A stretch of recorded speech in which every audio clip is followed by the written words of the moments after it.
It's your girl Rachel. Welcome back to my YouTube channel, your favorite multi-potential like girl, brown skin girl. And today I'm gonna show you guys how I achieve this beautiful glam look.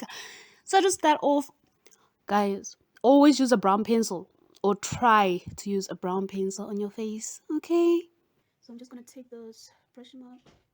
The lighting is really bad in this room, guys. So another thing I do just to have my eyebrows in place, I usually like using gel on my eyebrows. So I'm just gonna use this Can2 gel, just to hold them in place, and then I will use this to do like the lighting and stuff. So yeah, just dab a bit.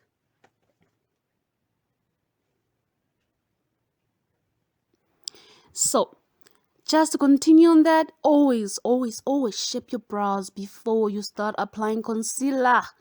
Guys, we can't have brows that are facing different directions, okay? No, unacceptable.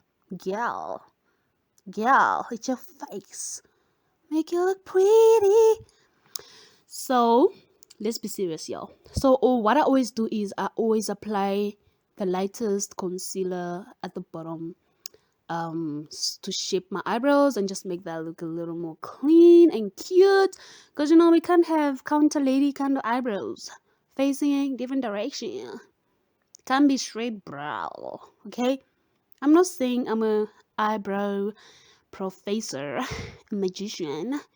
All I'm saying is that you can't have your eyebrows looking otherwise, okay? This is the most important part of the makeup process. Okay? Oh, hope we understand each other on that one. Okay, let me be serious for real though.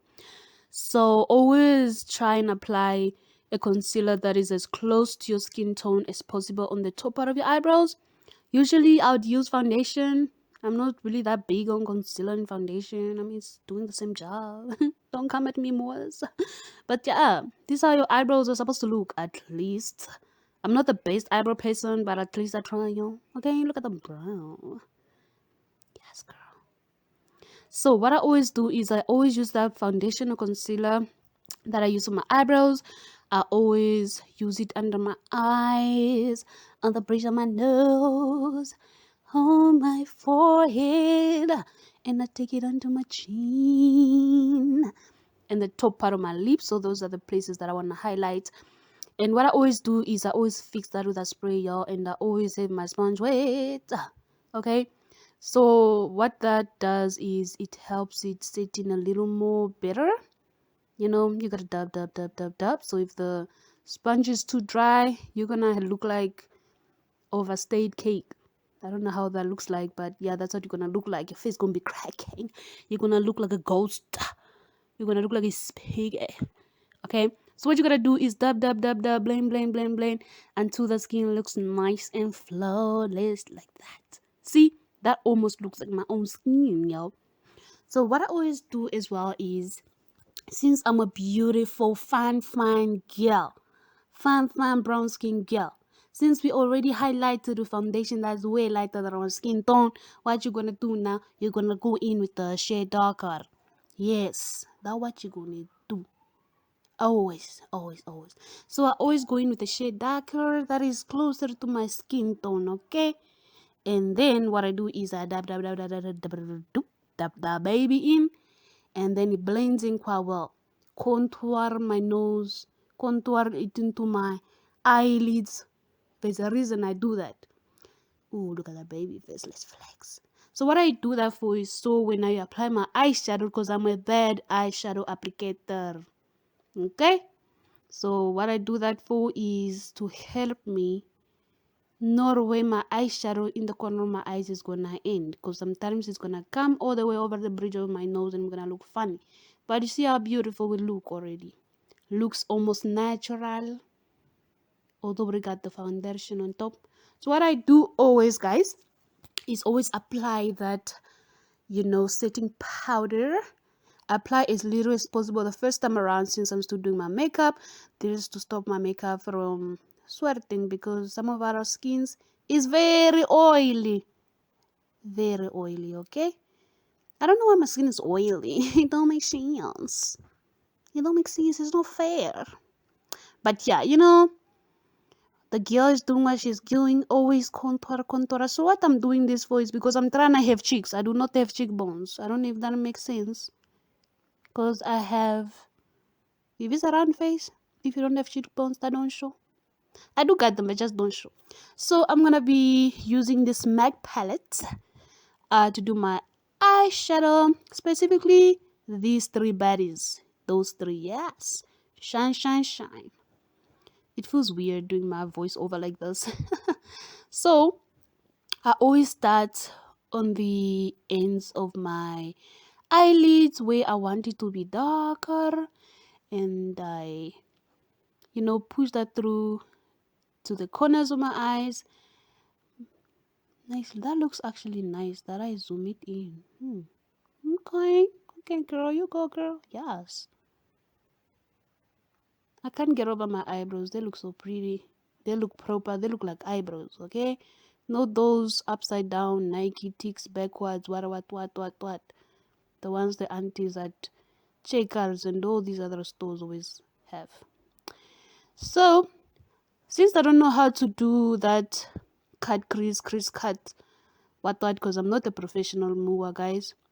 One day we're gonna have a video where I try that. And since this was an impromptu look, what I always do is start with the dark shade at the back because I'm a baddie. And then I go in with the lighter shade in the corners of my eyes, and then, ooh, yes, queen. Pretty, damn. Um, and then I go in with the middle shade after I put the shades on either ends, and I just blend that in beautifully. I have a nice upper lid, whatever they call it. It's nice, enough space to add all these beautiful colors. Nice.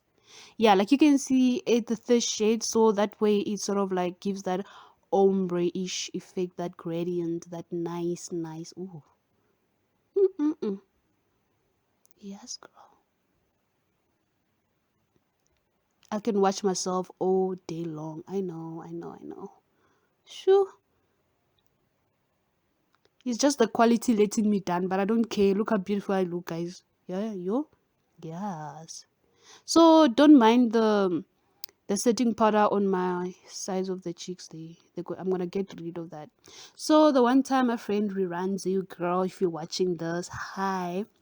She once asked me how I do my cat eyes. So girl, this is how I do it. This is how I do it.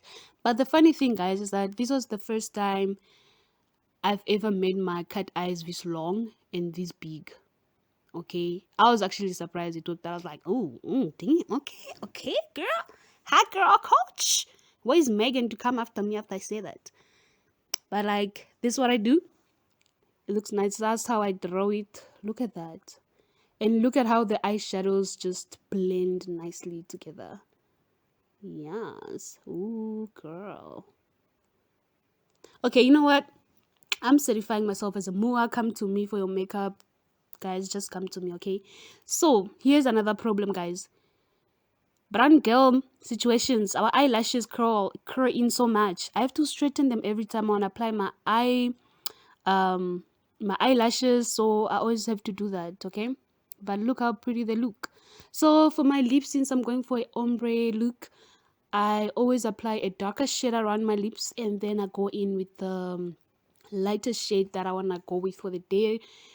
Regardless of which look I go for, ombre lip never goes wrong, guys. Ombre lips never goes wrong. But also, look at how everything just looks so proper together. I feel like this was a practice for me for my graduation coming up. Like, I haven't done makeup in a long time. So yeah, there we go. Haha! Here is a joke, guys. You see this? What happened here? I was like, what's going on? I forgot to dab my brush before putting it on my face, and then I had so much excess setting powder. So with this final setting powder, I wanted almost like a gaudy kind of look. But always never too late, because look, it turned out super great. And look at how my lips come in together, my eyeshadow working for me, for the girl. Thanks, yo, bye.